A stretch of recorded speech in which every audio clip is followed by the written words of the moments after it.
देश की राजनीति में एक दिन पहले तक सब कुछ सामान्य लग रहा था।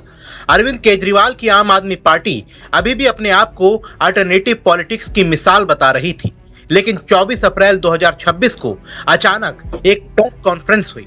राघव चड्ढा, स्वाति मालीवाल, संदीप पाठक, अशोक मित्तल, हरभजन सिंह और कुछ और नाम 7 राज्यसभा सांसद यानी आपकी कुल 10 में से 7 2/3 बहुमत के साथ उन्होंने ऐलान किया कि हम आम आदमी पार्टी छोड़ रहे हैं और भारतीय जनता पार्टी में शामिल हो रहे हैं। सोचिए, वो पार्टी जो 2012 में अन्ना आंदोलन की आग से निकली थी, जिसने कहा था कि हम भ्रष्टाचार खत्म कर देंगे, पारदर्शिता लाएंगे, राजनीति बदल देंगे, जिसने दिल्ली में सरकार बनाई, पंजाब में सरकार बनाई और दावा किया कि हम सत्ता नहीं बदलाव के लिए हैं। आज उसी पार्टी के 7 राज्यसभा सांसद एक साथ बीजेपी के पाले में चले गए। राघव चड्ढा ने कहा कि मैंने 15 साल अपनी जवानी इस पार्टी को सींचने में लगाई, लेकिन अब ये अपनी मूल विचारधारा, मूल्यों और नैतिकता से भटक चुकी है। अब ये देश के हित में नहीं, व्यक्तिगत फायदे के लिए काम करती है। मैं सही इंसान गलत पार्टी में था। स्वाति मालीवाल ने खुलकर कहा कि अरविंद केजरीवाल के संरक्षण में भ्रष्टाचार बेलगाम हो गया है। उन्होंने उस घटना का जिक्र भी किया जब मुख्यमंत्री आवास पर उन पर हमला हुआ था।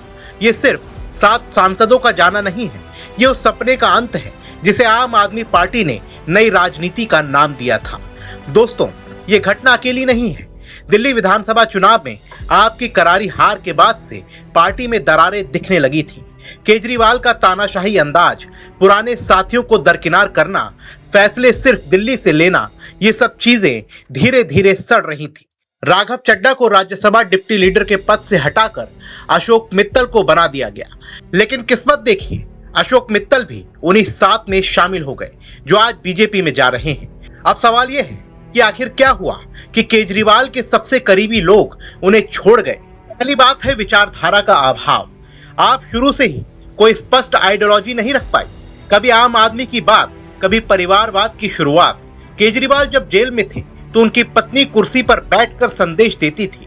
कभी भ्रष्टाचार के आरोप, शराब घोटाले का मामला, जेल जाना, जजों पर सवाल उठाना, ये सब आम आदमी को जो संदेश देना चाहिए था वो नहीं दे पाया।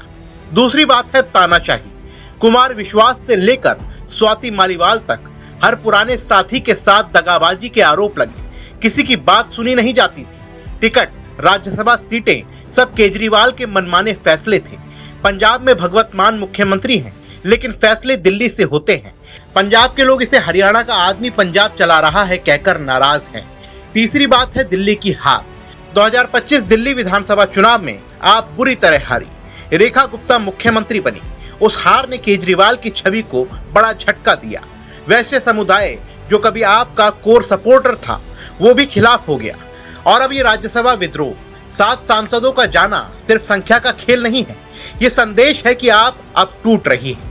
बीजेपी की ताकत राज्यसभा में बढ़ गई है, विपक्ष कमजोर हुआ है। पंजाब में 2027 के चुनाव से पहले आग लग चुकी है। भगवंत मान परेशान हैं। संजय सिंह ऑपरेशन लोटस का रोना रो रहे हैं। लेकिन सवाल ये है कि क्या सच में सिर्फ बीजेपी की ये साजिश है या पार्टी के अंदरूनी सड़न का नतीजा? सबसे पहले आप देखिए, अरविंद केजरीवाल एक समय में बहुत बड़ी उम्मीद जगाते थे। लोग सोचते थे कि शायद ये नया विकल्प है, लेकिन सत्ता में आने के बाद वही पुरानी राजनीति, परिवारवाद की शुरुआत, भ्रष्टाचार के आरोप, अपने लोगों को दरकिनार करना और सबसे बड़ा कि अपनी गलतियों को कभी स्वीकार ना करना। राघव चड्ढा ने साफ कहा कि मैं सही इंसान गलत पार्टी में था। स्वाति मालीवाल ने हमले की बात कही। हरभजन सिंह जैसे लोग भी चले गए। ये सब शुरुआती दौर के लोग थे।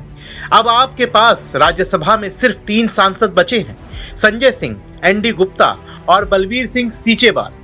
दिल्ली में सत्ता चली गई, पंजाब में सरकार है, लेकिन अंदर से दरारें दिख रही हैं। अगर पंजाब के विधायकों और कार्यकर्ताओं में फूट पड़ी तो भगवंत मान की सरकार पर भी सवाल खड़े हो सकते हैं। दोस्तों, ये खबर सिर्फ 7 सांसदों के जाने की नहीं है, ये उस सवाल की है जो हर राजनीतिक पार्टी से पूछा जाना चाहिए। जब आप नई राजनीति का दावा करते हैं तो खुद कितने पुराने दोषों में फंस जाते हैं। केजरीवाल अब अकेले पड़ते जा रहे हैं। पुराने साथी एक एक करके जा रहे हैं। राहुल गांधी की तरह उन्हें भी बार बार हार का सामना करना पड़ रहा है। लेकिन सींचने का संकेत नहीं दिख रहा। अगर उन्होंने अपनी तानाशाही, फैसले लेने का तरीका और विचारधारा तय नहीं की तो आने वाला वक्त और मुश्किल हो सकता है। ये घटना भारतीय राजनीति का आईना है, जहां सत्ता के नशे में कई बार मूल उद्देश्य भूल जाते हैं। आम आदमी पार्टी ने जो सपना दिखाया था वो सपना आज टूट रहा है। और आप क्या सोचते हैं, क्या ये सिर्फ बीजेपी की साजिश है या आपकी अपनी कमियों का नतीजा? क्या केजरीवाल अब भी ईमानदार इमेज बचा पाएंगे या पार्टी धीरे धीरे राजनीतिक मानचित्र से गायब हो जाएगी? कमेंट बॉक्स में अपनी राय हमें जरूर दें। फिलहाल के लिए इस रिपोर्ट पे बस इतना ही। जय हिंद।